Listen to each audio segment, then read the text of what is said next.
दो ग्रुप, ठीक है ना, फॉर और अगेंस्ट दो ग्रुप्स उसके अंदर बन गए बच्चों।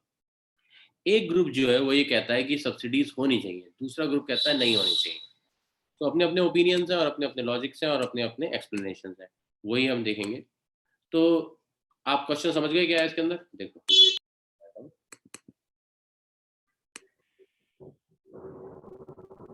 सब्सिडीज के साथ क्या है अरे कितना रहता है चैप्टर और खत्म ही नहीं हो रहा।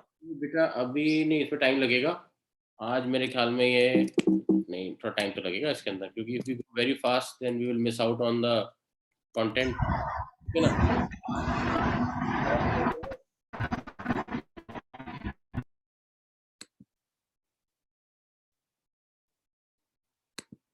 एक मिनट बच्चों,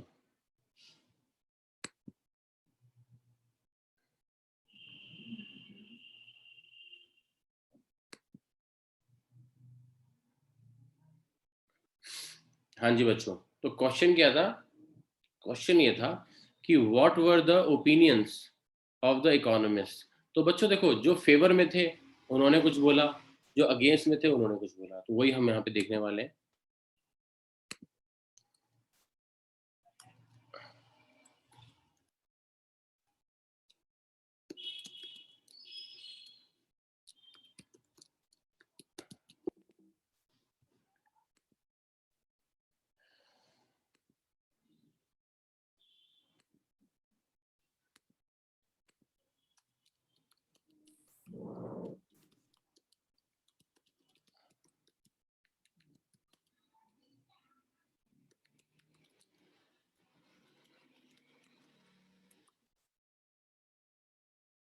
ठीक है बच्चों, इसको ऐसे लिख लेते हैं।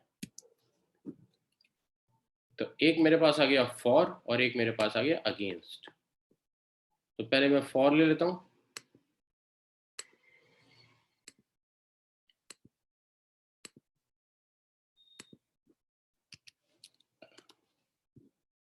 और एक मैं ले लेता हूँ अगेंस्ट, ठीक है ना। तो दो मेरे पास ये आ गए मेरे पास।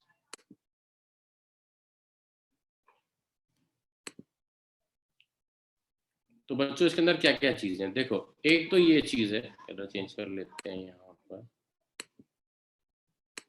कि सब्सिडीज क्यों दी जानी चाहिए। तो पहला जो उसके पीछे आर्ग्यूमेंट्स है, इसको हम बोलते हैं आर्ग्यूमेंट्स। बेसिकली ये आर्ग्यूमेंट्स बोली जाएंगी, arguments will be a better term.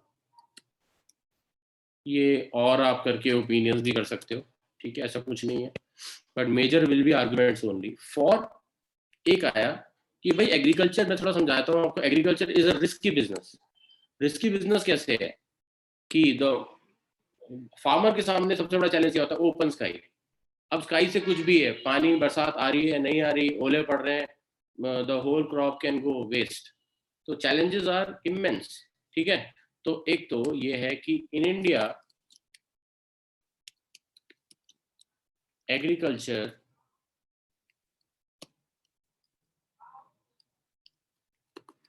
Is a risky business, ठीक है, एक रिस्की बिजनेस है। हो सकता है कि produce as it is dependent upon rainfall, ये मानसून डिपेंडेंट है ना, ये तो क्लियर है बात, as as it is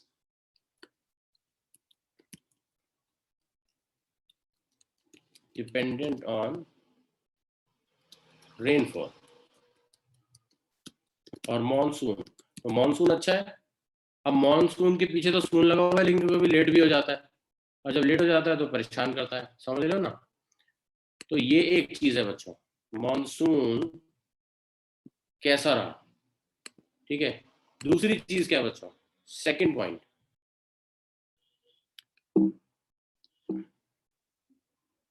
India के अंदर ज्यादा से ज्यादा जो फार्मर्स हैं वो पुअर है। We have to understand this, we are not rich country. Per capita income की बात करी जाए तो हमारी पर कैपिटा इनकम तो काफी लोअर की साइड पे आती है हमारी, ठीक है, जीडीपी बढ़ी है, इकोनॉमी बढ़ी है, लेकिन हमारा जो पर, क्योंकि हमारा डिनोमिनेटर बढ़ा है, पॉपुलेशन बढ़ा है, तो हमारा पर कैपिटा इनकम कम कम है, ठीक है। पर कैपिटा इनकम कुछ और होता है, देखो अगर आप देखोगे तो स्विट्जरलैंड स्वीडन, नॉर्वे, ये सब जो कंट्रीज हैं, इनके पर कैपिटा इनकम बड़े हाई हैं। ये आपका हॉलैंड हो गया, तो ये, लेकिन ये इकोनॉमीज इतनी बड़ी नहीं है, ठीक है ना। तो ये एक चीज होती है कि कभी कभी ऐसा होता है इकोनॉमी जितनी बड़ी नहीं होती, लेकिन पर कैपिटा इनकम, यानी कि रिच लोग हैं वहाँ पे, पॉपुलेशन कम है, रिच लोग हैं। लेकिन कहीं पे पॉपुलेशन ज्यादा होती है, लोग रिच नहीं होते, लेकिन इकोनॉमी, जैसे China is still a developing country. China बड़ी, भले ही वर्ल्ड की सबसे बड़ी इकोनॉमी बनने की तरफ बढ़ रहा है, but it is still a developing country, क्योंकि per capita income is not that high, ठीक है ना। So in India, agriculture is a risky business as it is dependent on rainfall or monsoon. Farmers in India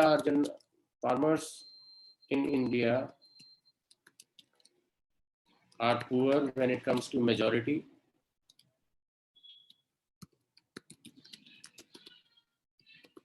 And they definitely need the support of subsidies. सही बात है ना बच्चों, उनको support तो मिलनी चाहिए। तो हमारे लिए अन्न उगा रहे हैं तो हमें भी उनके लिए कुछ करना चाहिए, ठीक है। थर्ड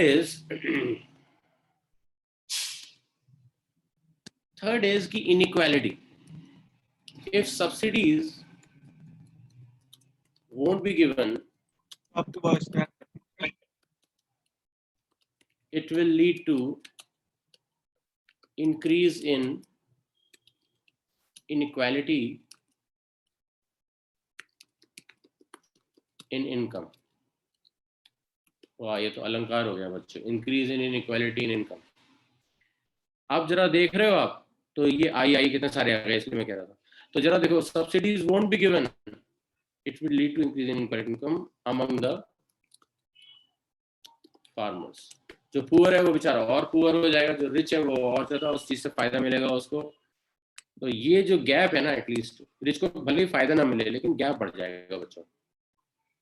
और गैप को कम करना, आपने 11th में पढ़ा था ना, स्टैंडर्ड डेविएशन, वेरिएंस, याद है? वेरिएंस, कोएफिशिएंट ऑफ वेरिएशन, इन सब का क्या यूज था? रिच और पुअर के बीच में गैप ज्यादा नहीं होना चाहिए, ठीक है ना। हाई और लो के बीच में गैप ज्यादा होगा तो इसका मतलब सोसाइटी के अंदर अनरेस्ट ज्यादा होगा, क्राइम ज्यादा बढ़ेगा, प्रॉब्लम ज्यादा होंगी, क्लैशेस ज्यादा होंगी। तो एवरेज अच्छा होने से उतना मैटर नहीं करता, थोड़ा कम एवरेज है लेकिन गैप कम है, वो ज्यादा मैटर करता है। समझ रहे हो ना? ये तीन चीजें समझ में आई। अब मैं यहाँ देखो एक चीज आपको बोलता हूँ, यहाँ पे कीवर्ड्स बता देता हूँ आपको। कुछ बच्चे अभी भी ऐड हो रहे हैं तो थोड़ा रुक रहा है बीच में राइटिंग।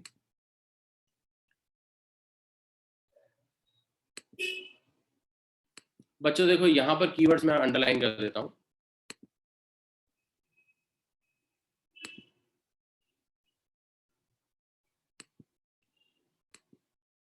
रिस्की आ गया बच्चों, एक पुअर ले लेते हैं और एक इनइक्वालिटी ले लेते हैं, ठीक है। ये तीन कीवर्ड्स हैं बेटा, रिस्की, पुअर, इनइक्वल। ऐसे लिख लो कीवर्ड होंगे, रिस्की, पुअर, इनइक्वल, ठीक है। इसके बाद बच्चों अगेंस्ट पे आ जाते हैं, ठीक है। इसको आप लिख लो, टेक अ सेकेंड, लिख लो बेटा इसको।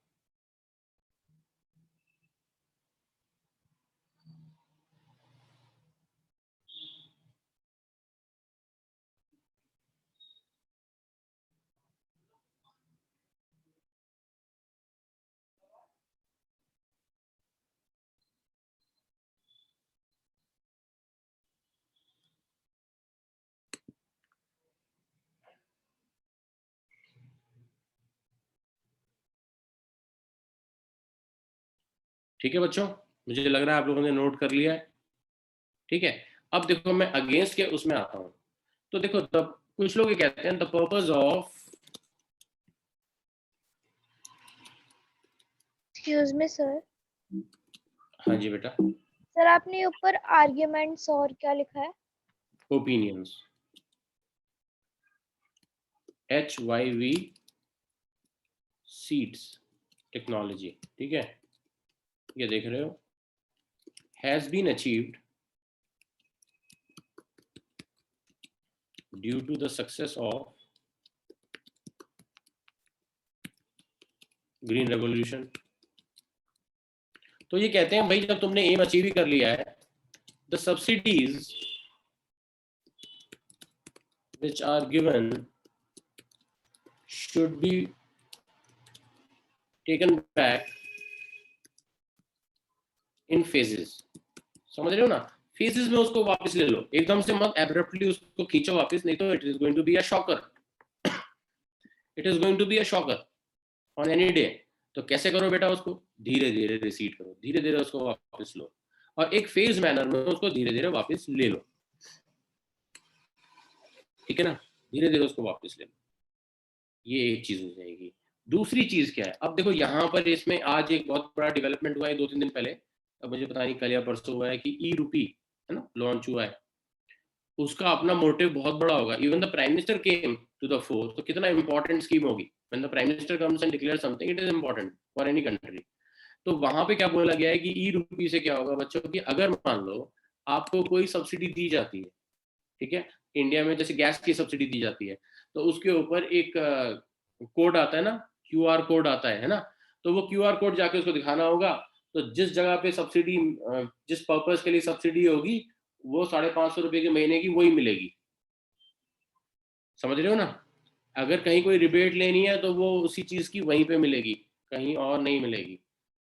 जैसे मान लो अभी एक प्रधानमंत्री ट्रैक्टर योजना आई है कि 50% उसमें मिल रहा है, तो वो ये नहीं है कि उस पैसे को कहीं और कोई यूज कर ले, वो पैसा वहीं पर ही यूज कर पाओगे। अब इससे क्या है, इससे और भी जो थोड़ा बहुत, पहले तो क्या था, बैंक अकाउंट का खुलना ही बहुत बड़ा अचीवमेंट था, जिससे जो भी चीजें हैं वो डायरेक्टली अब लोगों के अकाउंट में ट्रांसफर होती है। नहीं तो मिडल मैन बच्चों, they used to take a big fleece, बड़ा हिस्सा लेके चले जाते थे मिडल मैन, ये अपने आप में बहुत बड़ा करप्शन था, ठीक है ना? तो बैंक अकाउंट्स खुलना एक बहुत इंपॉर्टेंट स्टेप था और वो बहुत पहले हो जाना चाहिए था, लेकिन अगर हुआ है तो उसमें फायदा क्या, मैं आपको बताता हूँ। आज देखो इतने सारे घरों में खाना पहुंचता है फ्री, जब से कोरोना टाइम पे, पॉसिबल कैसे होता अगर बैंक अकाउंट से सब्सिडी ट्रांसफर नहीं होती है, ट्रांसफर नहीं होता अगर पैसा, समझ रहे हो ना? मिडल मैन उसका फायदा उठाता। मिडल मैन ऐसी चीज है जो कोई भी कंडीशन नहीं छोड़ता कहीं पर भी किसी भी देश में। तो ये लॉजिक होता है। देखो एक सिंपल सी चीज है कि account is main thing, ID की तरह बैंक अकाउंट सबका होना ही चाहिए, मैंडेटरी। और जनधन योजना, यू नो, कितने करोड़ एंड करोड़, मेरे ख्याल में around 40 crore bank accounts plus खुले हैं उसमें, ताकि स्कीम्स का डायरेक्ट बेनिफिट ट्रांसफर हो। और ई रूपी के अंदर तो ये हो जाएगा अब कि आप किसी और पर्पज के लिए उसको यूज ही नहीं कर सकते, ठीक है ना? That is going to be again a huge development, transparency, governance उस फील्ड में, एंड प्रॉपर यूटिलाइजेशन। अब देखो बच्चों यहां पर वो सेकंड पॉइंट उसी से रिलेटेड है कि subsidies given to given generally did not reach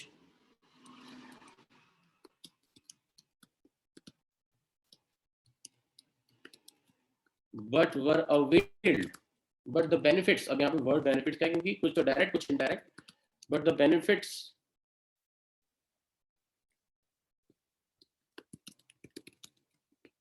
were availed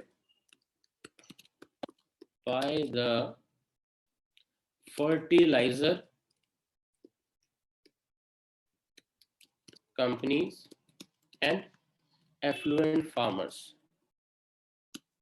अब इसको समझो बच्चों जरा, कि फर्टिलाइजर कंपनी कह रही है हमारा तो 10 किलो फर्टिलाइजर बिक गया, उसमें से 50% पेमेंट या 30% पेमेंट सरकार ने कर दिया, उनको तो कोई प्रॉब्लम नहीं हो रही है। अगर वो फर्टिलाइजर पुअर के पास पहुंचे चाहे ना पहुंचे, उनका रेवेन्यू पे कोई फर्क नहीं पड़ रहा है, समझ रहे हो ना? तो मैंने इसको ई रूपी वाले बात से इसलिए कनेक्ट किया था। And this year specially I want to tell you, Indian निको, आपको सारी स्कीम्स पता होनी चाहिए, keep track of all the schemes. कोई भी नई स्कीम आती है, जनधन योजना पता होनी चाहिए आपको, पूरी वो जो हमारी आई थी सबसे बड़ी जो अभी तक की है, ऑलमोस्ट सबसे बड़ा कौन सी है, ये हाइजीन से रिलेटेड जो है, स्वच्छ भारत अभियान, ठीक है, ये पता होना चाहिए आपको, समझ रहे हो ना? ये उज्ज्वला योजना, हर चीज पता होनी चाहिए, क्योंकि इस तरह के क्वेश्चंस लास्ट ईयर भी लोग एक्सपेक्ट कर रहे थे एग्जाम में आएंगे। टीचर्स ने यहाँ तक बोला था कि इस तरह के छोटे छोटे क्वेश्चन जरूर बच्चों तैयार रखो। तो ये स्कीम से रिलेटेड आपकी नॉलेज अच्छी होनी चाहिए, और कॉम्पिटिटिव एग्जाम्स की भी तैयारी हो जाएगी, और इसमें भी अगर एक आध क्वेश्चन डेविएट हो गया आया तो आपको पता होगा। तो keep track of all the schemes which have been introduced by the major scheme. जैसे आपने मनरेगा पढ़ा है, मनरेगा आपने सुना 10th क्लास में भी पढ़ा था, if you remember. Mahatma Gandhi national rural employment guarantee act याद आया, 2005 में इंट्रोड्यूस हुआ था। नेशनल फूड फॉर वर्क का वो जो था एम्प्लॉयमेंट प्रोग्राम, वो भी आपने पढ़ा था, 2004 में इंट्रोड्यूस हुआ था। तो ये मेजर स्कीम्स जो होती है ना, ये हमेशा पता होनी चाहिए, और इंडियन इको के बच्चे को तो हमेशा पता होनी चाहिए, ठीक है। कंपैरेटिव एनालिसिस में, आंसर फ्रेमिंग में, और अगर एमसीक्यू में क्वेश्चन आता है then you are prepared for that. तो बच्चों यहाँ पर हमारे 2 वर्ड्स इंपॉर्टेंट क्या है मैं बता देता हूँ आपको।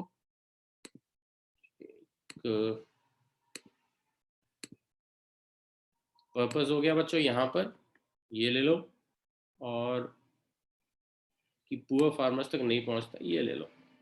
ये तो हो गया रिपीट। एक काम करो, बेनिफिट्स ले लो।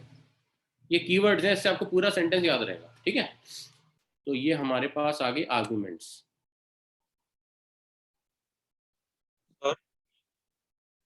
हाँ जी बेटा। सर जो अगेंस्ट का सेकंड, इसमें इकोनॉमिक्स जो है वो बोल तो फार्मर्स के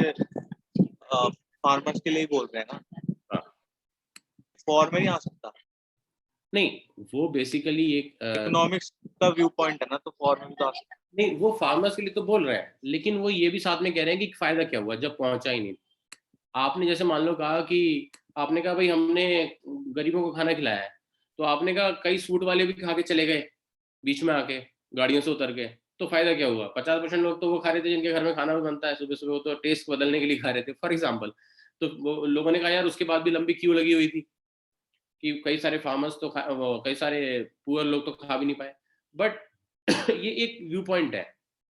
तो यहाँ पे वो यही कह रहा है cut the subsidies down, take the subsidies back, क्योंकि they are not reaching the target audience तक नहीं पहुंच रहा। ठीक है बच्चों, तो ये क्वेश्चन आपके पास आ गया, ठीक है। ये थॉटफुल क्वेश्चन है, ये आपको रीजन और एसर्शन में आ सकता है। मैं फिर कह रहा हूँ, आपके लिए जो वाकई में चैलेंजिंग क्वेश्चन होंगे वो रीजन एसर्शन वाले होंगे, ठीक है ना। वो जरूर आप ध्यान से देख लेना, ठीक है बच्चों। इसको एक बार पढ़ लो, and after 1 minute we will start the next topic.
हाँ जी बच्चों, आई थिंक आप लोगों ने नोट कर लिया होगा।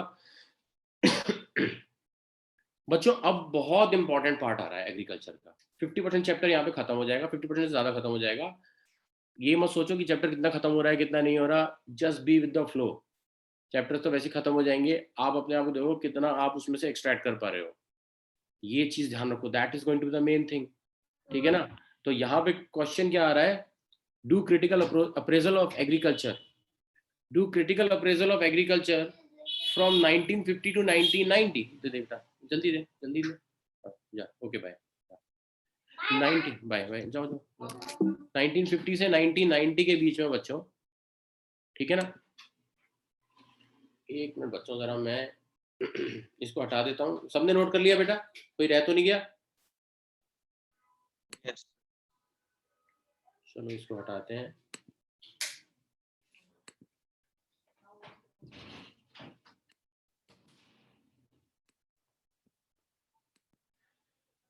चलो बच्चों, अब एक क्वेश्चन देखते हैं। भाई क्वेश्चन क्या है? Do a critical appraisal of the state of agriculture in India from 1950 to 1990. बच्चों मैं फिर रिपीट करूंगा, this is going to be from first 5 year plan to the 7th 5 year plan. 7th 5 year plan खत्म हुआ 1990 में, फिर 2 annual plans आए because of the political instability in the country, क्योंकि हमें 5 साल की गवर्नमेंट्स की आदत पड़ जाती है, तो वो उस हिसाब से चलता है। देखो बच्चों, उसको समझते हैं। पहला 5 ईयर प्लान 1951 से 56, समझ, एक दिमाग में एक स्ट्रक्चर बना के रखो, ठीक है? बस मैं 7th 5 ईयर प्लान बताऊंगा और 8th बता के फिर ज्यादा नहीं उसके आगे तो जाऊंगा। क्या बताना है इस क्वेश्चन में, समझ नहीं आया। कि क्रिटिकल अप्रेजल करना है एग्रीकल्चर की, क्या सिचुएशन थी 1950 से 1990 के बीच में। हमने अंग्रेजों के टाइम में तो देख लिया, ब्रिटिश रिजीम के टाइम में देख लिया व्हाट वाज द कंडीशन। बच्चों पहला 5 ईयर प्लान आया 1951 से 56, दूसरा आया 56 से 61, तीसरा आया 61 से 66। उसके बाद बेटा 3 5 ईयर प्लान्स आए, 66 टू 67, 67 टू 68, 68 टू 69। ये 3 सॉरी एनुअल प्लान्स आए। देखना यहाँ पे फ्लो कहाँ टूट रहा है। 51 से 66 3 5 ईयर प्लान निपट गए, ये जरा रखोगे तो as an Indian eco student आपके लिए अच्छा रहेगा। फिर 3 एनुअल प्लान्स आते हैं 66 से 69। बच्चों चौथा 5 ईयर प्लान आता है 69 से 74, फिर 74 से 79 फिफ्थ 5 ईयर प्लान, फिर 79 से 80 फिर एक एनुअल प्लान आता है। जनता पार्टी की गवर्नमेंट आई, Indira Gandhi was out of power for 1 year, then she again came back to power. 80 से 85 सिक्स्थ, 85 से 90 सेवन्थ, फिर 90 91 एनुअल, 91 92 बीच में वीपी सिंह की गवर्नमेंट आई, थोड़े से चेंजेस होते रहे, चंद्रशेखर की गवर्नमेंट आई, और फिर नरसिम्हा राव की कांग्रेस लेड गवर्नमेंट आ गई 1991 के बाद। फिर वो 1992 से 1997 चला 8th 5 ईयर प्लान। तो हमने where we shifted gears and open the gates of our economy after 1991 when we had seen the low, the rock bottom, है ना, बहुत नीचे आ गई इकोनॉमी, हमें बहुत प्रॉब्लम हुई, तो हमने अपने इकोनॉमी के गेट्स ओपन कर दिए। तो that was 8th 5 year plan. अब बच्चों देखो, do a critical appraisal of the state of agriculture in India from 1950 से सर 1990। हाँ जी बेटा पूछो। सर इस क्वेश्चन में हमें अप्रेजल करना है, इसका मतलब क्या उसके बेनिफिट्स या उसके पॉजिटिव पॉइंट्स लिखने हैं? हाँ अच्छा क्वेश्चन है। कभी भी अगर ऐसी कोई चीज आती है, क्रिटिकल अप्रेजल, क्रिटिकल असेसमेंट, तो अच्छाई भी दिखाओ बुराई भी दिखाओ, कभी खुशी कभी गम, कभी हाँ कभी ना, मिक्स करके बताओ, ठीक है ना? सर अप्रेजल का मीनिंग तो फिर वही हो गया ना कि पॉजिटिव। अप्रेजल का मतलब होता है इवैल्यूएशन, अप्रेजल का मतलब होता है इवैल्यूएशन। तो यहाँ पे आपने तारीफ नहीं करनी और बुराई नहीं करनी, दोनों का मिक्सचर बनाना है। और अगर आता है भाई कि क्रिटिसाइज, तो बुराई करनी है, फिर तो बस नेगेटिविटी भर लो अपने अंदर है, और उसके बाद क्रिटिसाइज कर दो। देखो वैसे तो क्रिटिकल में होता उस तरफ ही है, लेकिन अब जैसे यहाँ पे कर रखा है हम तो वैसे समझेंगे ना। क्रिटिकल अप्रेजल यहाँ पे आपकी क्लास में ऐसे ही किया हुआ है, थोड़ा सा नेगेटिविटी का टिंज ज्यादा होता है क्रिटिकल अप्रेजल में, और एक होता है न्यूट्रल असेसमेंट, ऐसे भी होते हैं, वो उस तरफ थोड़ा जाना चाहिए था, बट ठीक है अभी आपके लिए यही है, अच्छाई भी और बुराई भी दोनों करनी है। तो बच्चों देखो पहली चीज क्या है, फर्स्ट आंसर डाल रहे हैं यहाँ पे, सिर्फ पॉइंट्स लिखूंगा, फ्रेमिंग आप लोग खुद करोगे, बड़े हो गए हो, ठीक है? सर हाँ जी बेटा। सर पर हमने एनुअल प्लान क्यों लाए बीच में, जब 5 ईयर प्लान हमारे चल ही रहे थे? बेटा ऐसा होता है, जब एक गवर्नमेंट जाती है ना तो दूसरी गवर्नमेंट आती है, तो जो दूसरी गवर्नमेंट आती है वो अपने हिसाब से प्लान्स बनाती है, तो वो पुराने, देखो ऐसा होता है, वो नए प्लान ले आती है तो वो पुराना प्लान डिसकंटिन्यू हो जाता है, या फिर कभी होता है स्टेट ऑफ इमरजेंसी, जैसे आई वॉर के टाइम पे, तो 66 से 69 के बीच का जो था वो वॉर के बाद का पीरियड था, और उस वक्त हमने 3 एनुअल प्लान्स लेकर आए, और जल्दी जल्दी प्राइम मिनिस्टर भी चेंज हुए थे उस टाइम पर, कुछ मिक्स्ड रीजंस थे, है ना। और फिर जनता पार्टी गवर्नमेंट आई, वो बहुत छोटे समय के लिए आई, फिर again Congress came into power. उसके बाद फिर ऐसा टाइम आया 89 के बाद, when again Congress was voted out of power, तो उसके बाद फिर वो टाइम चला 3 साल 2 साल का। तो वो एक वहां पे फिर क्या होता है, देखो प्लान्स तो वही बनाएंगे जो पावर में होंगे, जो कि है ना, लेजिस्लेचर कौन होते हैं? एमएलएज और एमपीज होते हैं, तो वो कानून बनाने वाले वही होते हैं। तो बच्चों क्रिटिकल अप्रेजल की बात करते हैं। द 2 बिगेस्ट अचीवमेंट्स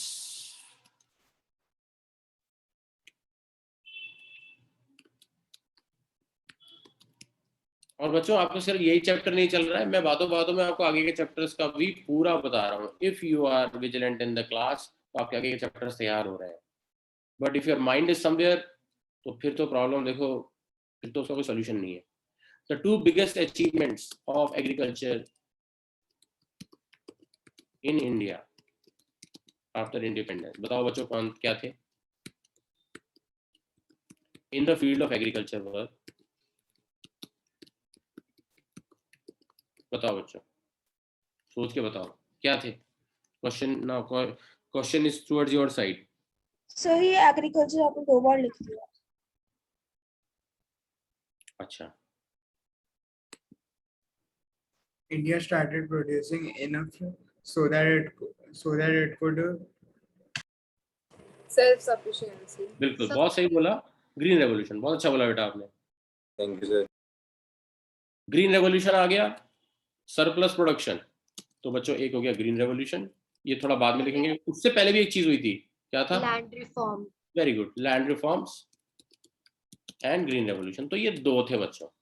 तो एक तो हमने यहाँ पे बढ़िया बढ़िया हमारा रहा, बहुत बढ़िया रहा, ठीक है। दूसरा अब हम देखते हैं, दूसरा पॉइंट देखते हैं। तो बच्चों देखो ये तो था कि हमारे बहुत बड़े 2 मेजर अचीवमेंट्स थे, लेकिन इसमें एक चीज समझनी चाहिए। अच्छा इसमें भी क्या हुआ, लाइक एबॉलिशन ऑफ इंटरमीडियरीज, एक वो पॉइंट हो गया हमारा, ठीक है, उसको भी हम लिख देंगे। लैंड रिफॉर्म्स को लिख देंगे, ये चीज आई, इसने हमें अपने तरीके से हेल्प किया। थोड़ा और बता सकते हो इसके अंदर क्या क्या हुआ था? एनीबडी, चलो देखो आप लोग कितना इसको कलेक्ट कर पा रहे हो। इसके अंदर और क्या क्या हुआ था बताओ, बताओ बच्चों।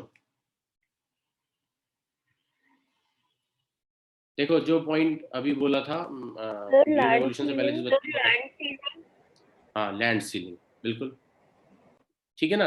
These Land- reform resulted in वो उसमें abolition of जमींदार system हो गया एक। ठीक है ना। These positive changes included, positive changes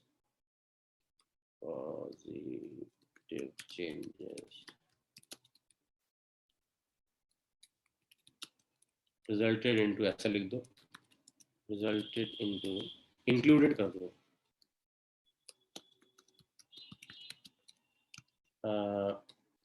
abolition of intermediaries, ठीक है बच्चों। और क्या था, सरप्लस प्रोडक्शन और फूड ग्रेन्स की, उसी को हमने थोड़ा डिटेल में डाल दिया। एंड रिमूवल ऑफ, हाँ, and implementation of land ceiling. बच्चों एक अच्छी पिक्चर पोर्ट्रे हो रही है, अभी तक पॉजिटिव चल रहा है, और लेकिन हम थोड़ा सा नेगेटिव इधर भी जाएंगे। अभी ये 2 पॉइंट्स नोट कर लो आप, ठीक है। अभी तक पॉजिटिव पिक्चर चल रही है, अब यहाँ से हम थोड़ा सा नेगेटिव भी होंगे, नोट करो बच्चों।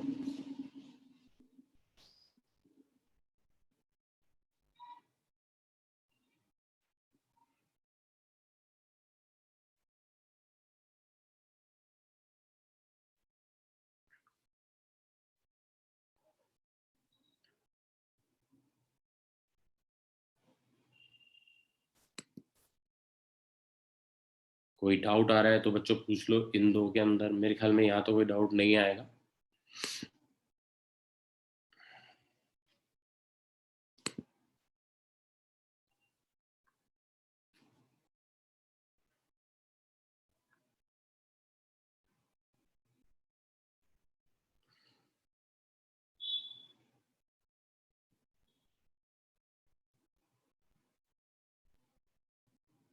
ठीक है बच्चों, अब मैं 3rd पॉइंट लिख देता हूँ।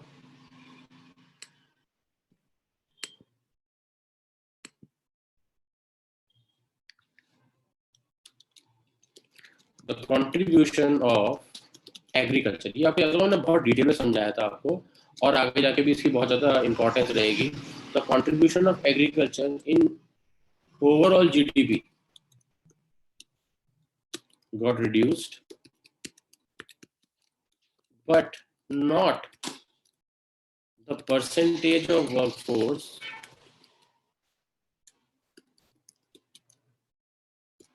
involved in agriculture.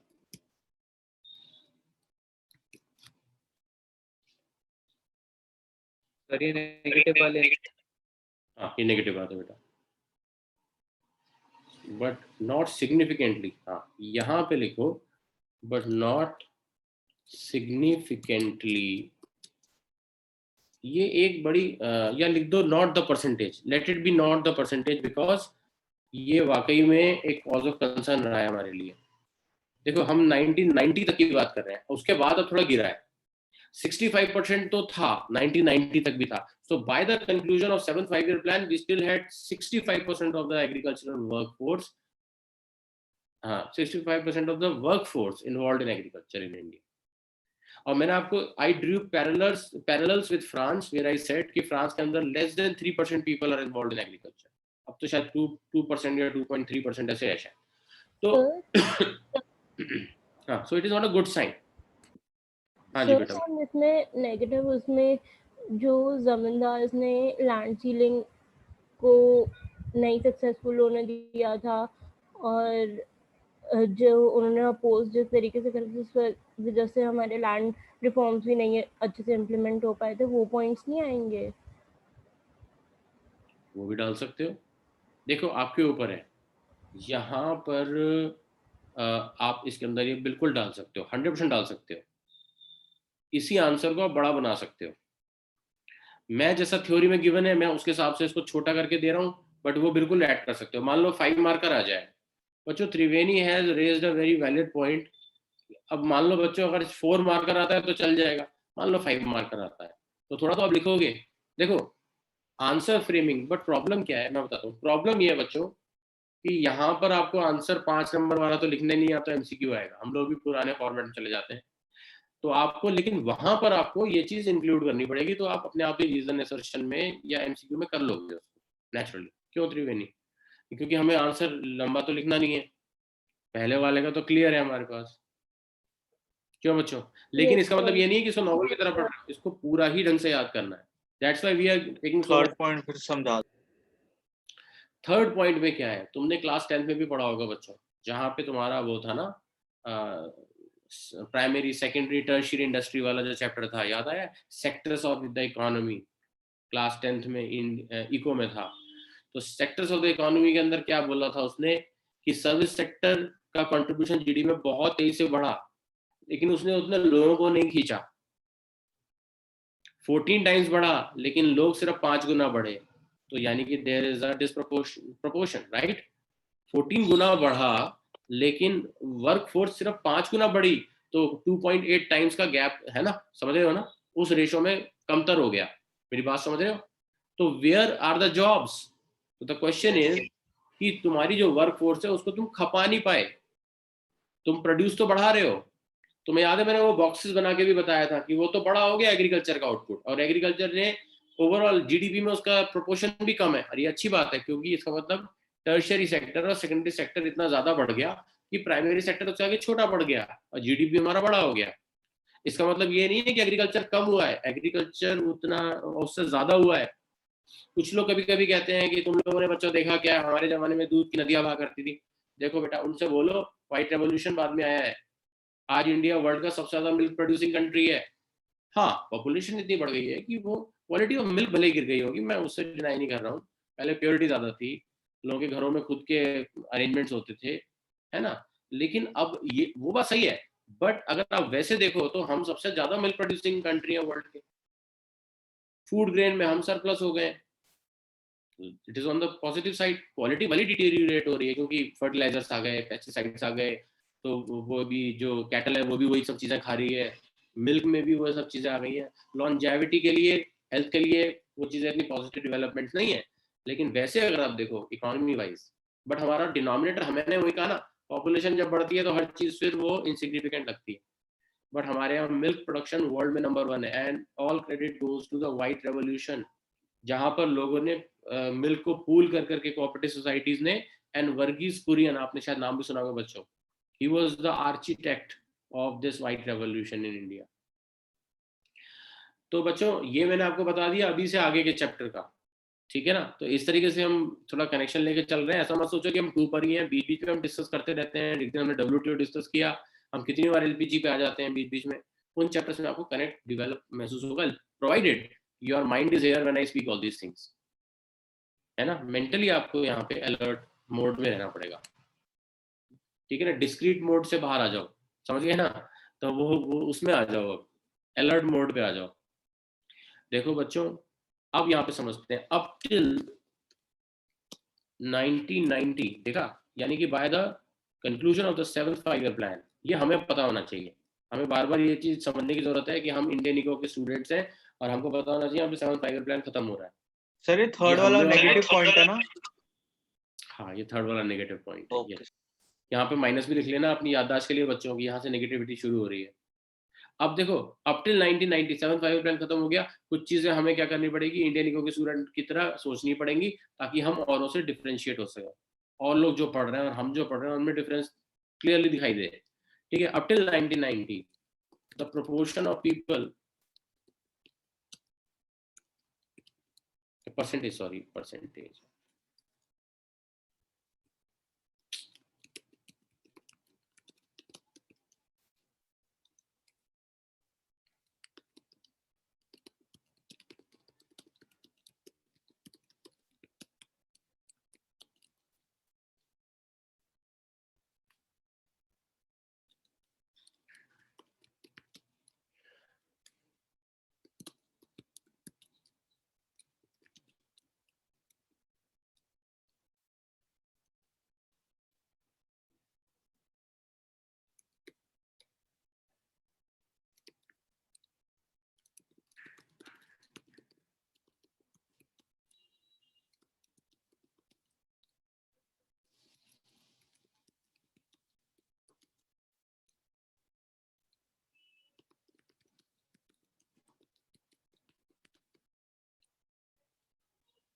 ठीक है ना बच्चों।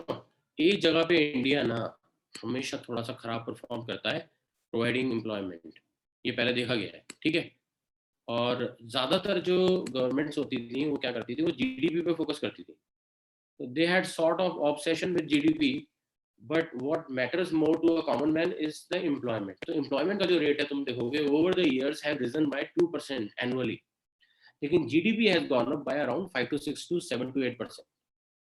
So when GDP was going over and above 6 and 7%, the employment है ना rate was still increasing only by 2% annually. तो this gap is known as ये gap कहलाता है, ये कहलाता है unemployment gap. ये गैप कहलाता है नौकरी वाला ना मिलने वाला गैप, अनएम्प्लॉयमेंट गैप कहलाता है। ये जितना ज्यादा होगा ना, इसका मतलब क्या है कि your increase in economy, your improvement in overall economic growth is not facilitating generation of more employment. Employment generate नहीं हो रहा है बच्चों, और ये एक मेजर पॉलिसी फेलियर की तरह बच्चों, ये फेलियर है, ऐसा लग रहा है कि फ्रेंच का कोई वर्ड है, फेलियर है बच्चों ये, ठीक है। मैं इसको लिख देता हूँ यहाँ, ठीक है। It was counted as a major failure, और मेजर पॉलिसी फेलियर की तरह बच्चों इसको माना गया। और बच्चों मुझे ऐसा लग रहा है कि आप में से बहुत लोगों ने अपने कैमरा फिर ऑफ कर लिए, विच इज बैड। सर बच्चों कैमरा ऑन टैप कर दो, मैं पता क्या होता है एक्सीडेंटली ऑफ हो जाता है, मुझे पता है, वो आप ऐसे टच करोगे ऑन हो जाएगा। कुछ लोग तो खैर पर्पसली करते हैं, उनका नहीं कर सकते, कुछ शाई नेचर के हैं बच्चे वो। हाँ जी बेटा मंदिर। सर ये 4th पॉइंट में एसिमिलेटेड का मतलब? एसिमिलेट का मतलब होता है किसी चीज को अपने मिला लेना। तो टर्शियरी सेक्टर और सेकेंडरी सेक्टर में जॉब इतनी नहीं बड़ी जॉब एवेन्यूज। देखो लोगों को भी देखो इसका मतलब क्या बेटा, डिसगाइज अनएम्प्लॉयमेंट। डिसगाइज अनएम्प्लॉयमेंट क्या होता है कि आपको जितने लोग नहीं चाहिए उससे ज्यादा लोग आपके यहाँ काम कर रहे हैं, है ना। 1 बीघा जमीन पे 3-4 लोग चाहिए, आप 7-8 लोग काम कर रहे हैं, तो ये गड़बड़ बात हो जाती है फिर। और बच्चों इससे फिर क्या होता है, सीजनल अनएम्प्लॉयमेंट, ये सब चीजें शुरू होती हैं, फिर स्किल डेवलपमेंट भी नहीं होता, टैलेंट जनरेशन नहीं होता, आपका जो ह्यूमन कैपिटल है वो डेवलप नहीं होता है प्रॉपरली, वो डाइवर्सिफाई नहीं होता है। सही बात है ना। आपकी कंट्री में ऐसे लोग होने चाहिए स्मार्ट हो, जो डिपेंडेंट ना हो, जिनके ऊपर आप डिपेंडेंट हो सको। How beautiful is that thing कि आपके ऊपर लोग डिपेंडेंट हो, आप लोगों पे डिपेंडेंट ना हो। आप कंट्री को कुछ प्रोवाइड करो, वैल्यू प्रोवाइड करो, ना कि आपको कंट्री जो है वो अपने मतलब मेजर जो चीजें हैं उसको रोक कर आपको सब्सिडाइज करें। इतना ज्यादा चेंज आना चाहिए। भाई आप किसी को एक दिन रोटी दे सकते हो, why not teach him how to make one. सही बात है ना। आपने उसको रोटी बनानी सिखा दी, फिर आप उसको, कुछ लोग क्या करते हैं हमेशा सबकी हेल्प करते रहते हैं, ये नहीं करते कि उनको इतना सेल्फ सफिशिएंट बना दें। अब ऐसे लोग बेचारे, उनकी तारीफें भी नहीं होती जो दूसरे को सेल्फ सफिशिएंट बनाते हैं। बता दूं मैं आपको, एक टीचर है वो कहता आजा बेटा मैं तुझे प्रॉब्लम समझाऊंगा कहते कितने अच्छे सर हैं, स्वीट सर हैं, बड़े अच्छे सर हैं। एक सर कहते हैं कि बेटा नहीं, अगली बार आप बेमतलब के क्वेश्चन मत पूछना, पढ़ के आओ, और असाइनमेंट नहीं हो तो देखना। फिर मम्मी पापा से भी लड़ लेते हैं। किसके लिए लड़ते हैं? बच्चे के फायदे के लिए। ऐसा नहीं है कि उनको लड़ने में मजा आता है। वो बेसिकली ऐसे लोग कहते हैं कितना खूबसूरत टीचर है, लेकिन वो लोग चेंजेस जनरेट करते हैं, वो लोग चेंजेस जनरेट करते हैं। तो मैं वही आपको कह रहा हूँ, किसी के अंदर स्किल डेवलप करना बहुत बड़ी चीज है। किसी के अंदर, उसको एक दिन फिश देके कुछ नहीं होगा, उसको फिश पकड़ना सिखाओ, ठीक है ना, ताकि वो सेल्फ सफिशिएंट हो पाए। वो चीजें यहाँ पे अगर आपने उसको सेकेंडरी सेक्टर में डाला, मैन्युफैक्चरिंग में डाला, employment throughout the year. बच्चों एक चीज समझ लो, you are an Indian eco student. Indian eco student को ये हमेशा पता होना चाहिए, इंडिया की manufacturing over the years weak रही, एक्सेप्ट अ फ्यू इंडस्ट्रीज बहुत वीक रही। हमारी सर्विसेज बहुत अच्छी रही बच्चों। प्राइमरी के बाद क्या हुआ, कंट्रीज में सेकेंडरी ग्रो करता है, सेकेंडरी के बाद टर्शियरी ग्रो करता है। चाइना में ऐसे हुआ, ठीक है। आप देख लो चाइना आज इंडिया से आगे क्यों है, मैन्युफैक्चरिंग की वजह से। और कुछ नहीं है, सिर्फ एक मैन्युफैक्चरिंग का डिफरेंस है। और बस ये हमारे थोड़े डिसीजन जल्दी लिए जाते हैं, और कुछ नहीं है बच्चों। ह्यूमन रिसोर्स हमारी बढ़िया है। देखो एक चीज समझ लो, सर्विसेज की जब बात आती है तो सर्विसेज फैसिलिटेट करती हैं किसको, सेकेंडरी को भी करती हैं, प्राइमरी को भी करती हैं। लेकिन हमारे यहाँ क्या है, ये थोड़ा सा नीचे की तरफ आ गया मैन्युफैक्चरिंग।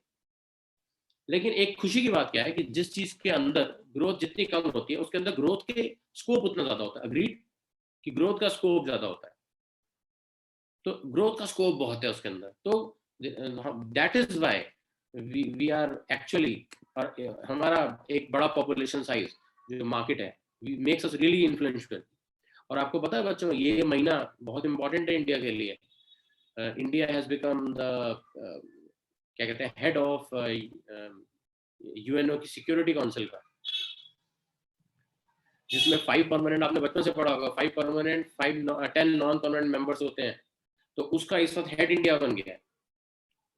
तो for the month of August, and our prime minister is going to be the first prime minister in our history who is going to address the United Nations Security Council.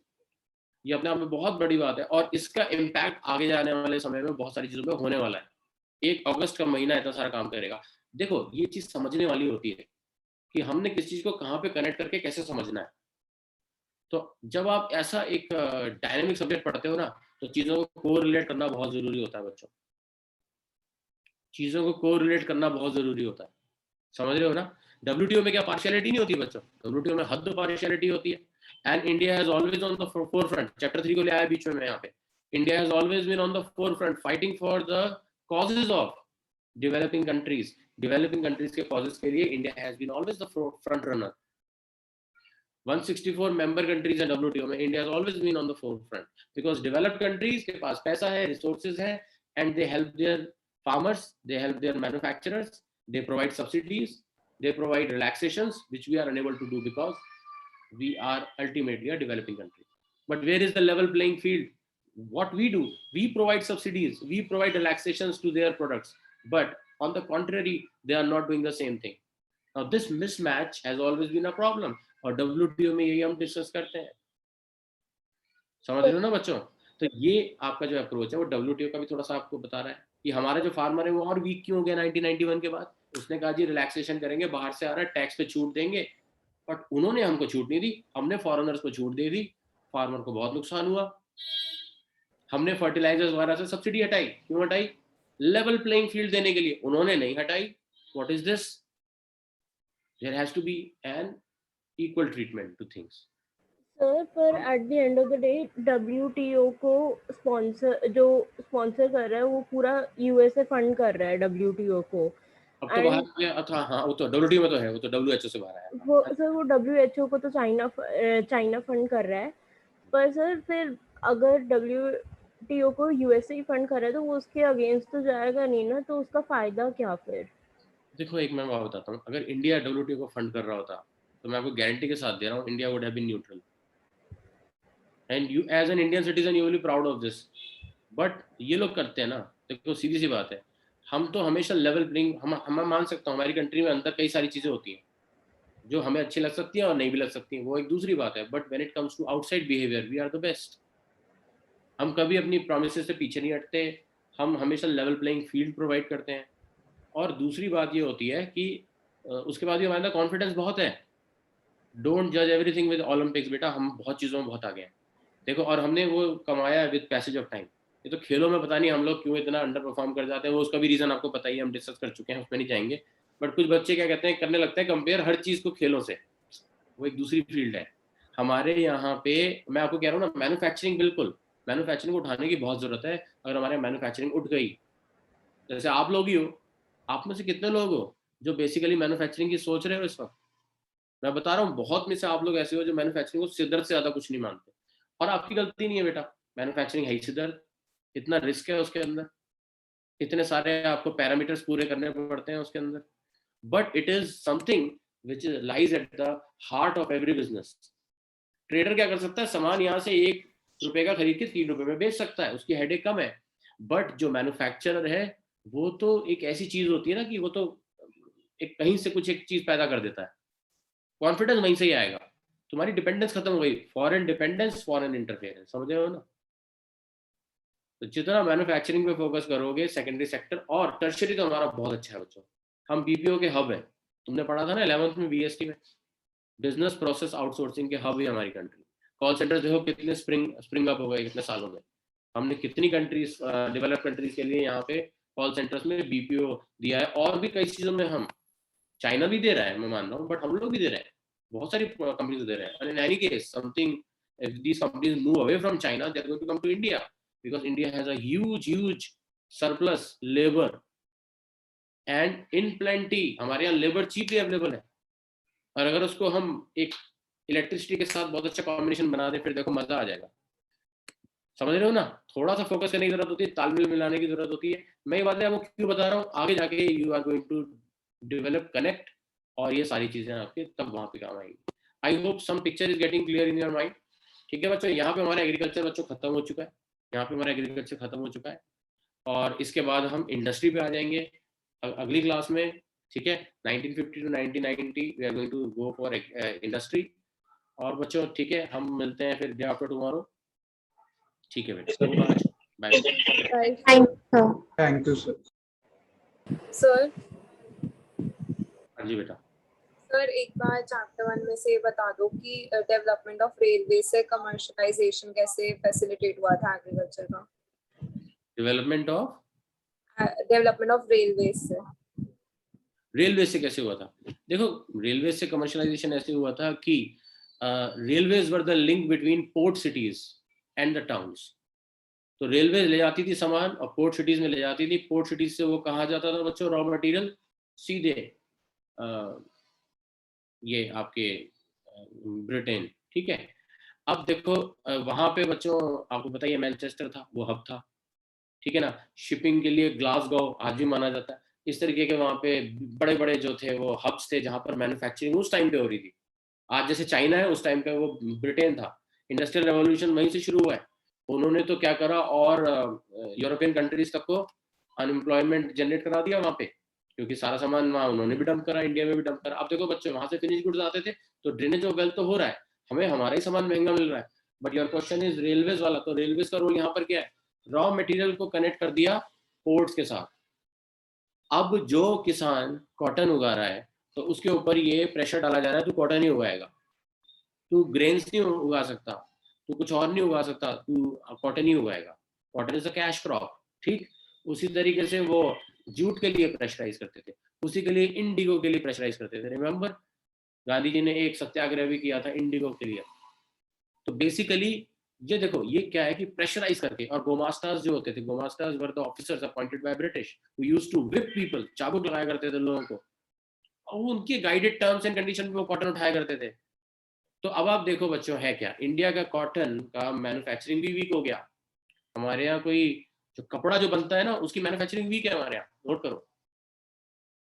Spindles का वो जो bells बनती हैं उनका तो thread का तो हमारे यहाँ बढ़िया है, थ्रेड से जो क्लोथ बनता है वो हमारा वीक है। याद है ना, कार्डिंग, स्पिनिंग, ट्विस्टिंग, रोलिंग, याद है 4 एक्टिविटीज होती थी कॉटन में। Go back to class 10th, है ना। तो वहां से आप बहुत सारी चीजें इंडियन इको में जोड़ सकते हो। देखो बच्चों, सीधी सी बात है, वहां से प्रोडक्ट आता था एक तो ये, और फिर उनके ऊपर प्रेशराइजेशन होता था, प्रेशराइज किए जाते थे। जब प्रेशराइज किए जाते थे तो वो बेचारे कैश क्रॉप्स उगाते थे, और जितनी भी रोड्स और रेलवे नेटवर्क था वो बनाया इसलिए जा रहा था ताकि पोर्ट सिटीज तक जल्दी से माल भेजा जाए और वहां मैनचेस्टर पहुंचे, फिर वापस आके हम यहीं पे बेचेंगे। फिर वापस से वो पोर्ट सिटी से फिर रेलवे से जाता था। अब रेलवे के साथ क्या है बच्चों, रेलवे में माल बहुत तेजी से पहुंचता है और बहुत सारा पहुंचता है। हालांकि वाटर से सबसे ज्यादा माल कैरी होता है यहाँ, तो वो तो खैर अब्रॉड के लिए था शिप से, but within the land region वो रेलवे लाइन से हो रहा है। मालगाड़ी कभी देखना बच्चों, खड़े होकर, मालगाड़ी आधे आधे किलोमीटर लंबी होती है, बहुत सामान भरा होता है उनके अंदर, ठीक है ना। तो मालगाड़ी मतलब जिसमें सामान जाता है, सामान, ठीक है। तो अब आप सोचो बच्चों, ये वहां पे कमर्शलाइजेशन ऑफ एग्रीकल्चर ये तो है कि you are bound to produce a particular type of crop because that is a cash crop and you are not even considering your own requirements. और कहाँ पे हमारे यहाँ सब्सिस्टेंस फार्मिंग थी, जहाँ पे हम सरप्लस, मार्केटेबल सरप्लस प्रोड्यूस ही नहीं कर रहे थे, हम अपनी रिक्वायरमेंट के लिए प्रोड्यूस कर रहे थे, ठीक है ना। This is the reason. समझ में आया? अपर्णा ने पूछा था question. Yes, sir. Thank you. हाँ, क्लियर है बेटा, क्लैरिटी आ गई बच्चों? किसी और को डाउट है, डू आस्क मी। ठीक है बच्चों, ओके बेटा, बाय फॉर नाउ। सर कल बिजनेस की क्लास होगी? कल क्या है बेटा ऐसा? सर आज की मैंने अटेंड नहीं कर पाई थी, मेरी तबीयत ठीक नहीं थी तो इसलिए। उसमें आ जाना फिर। वैसे वो मार्केटिंग हुई थी आज, तो वहाँ तो वो भी ऑर्गेनाइजिंग चल रहा है दूसरे वाले में। तो तू कल आ जाना वहाँ पे, अगर तेरे को लगे तो कंटिन्यूटी के लिए आ जाना, ठीक है, ओके सर। टीटीएस वाले में। ओके बेटा, थैंक यू सर। वेलकम बेटा।